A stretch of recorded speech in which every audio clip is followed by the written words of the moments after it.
The Department of Homeland Security in July held up publishing an intelligence bulletin warning of a Russian scheme to spread misinformation concerning allegations about the poor mental health of Democratic presidential nominee Joe Biden, according to an ABC report on Wednesday.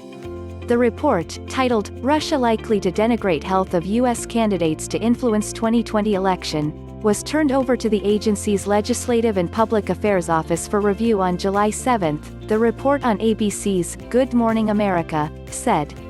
The bulletin wasn't intended to be distributed to the public, but to federal, state and local law enforcement officials 2 days later, ABC said, citing emails and a draft of the document. An hour after it was submitted, a top DHS official put a hold on it.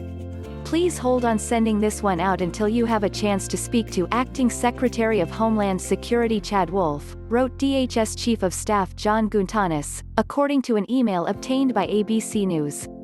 The bulletin has yet to be distributed. A DHS spokesperson confirmed the report was delayed in a statement to ABC News and explained that it did not meet the agency's standards.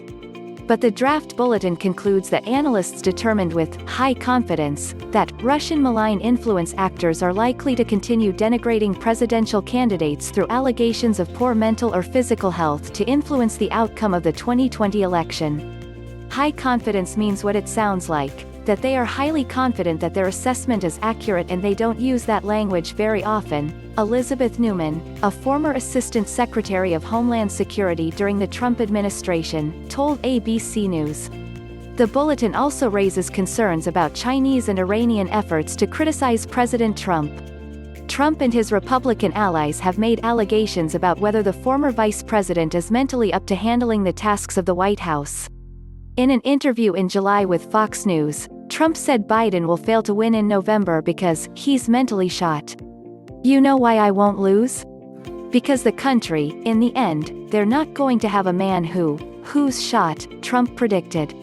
"He's shot, he's mentally shot." The development comes as the Trump administration has said it would end in-person briefings about election security to Congress. Director of National Intelligence John Ratcliffe defended that decision on Fox News on Sunday as a means to protect classified material. Within minutes of one of those briefings ending, a number of members of Congress went to a number of different outlets and leaked classified information for political purposes, Ratcliffe told host Maria Bartiromo on Sunday Morning Futures. To create a narrative that simply isn't true, that somehow Russia is a greater national security threat than China, he said. Ratcliffe said his office would send lawmakers written reports instead.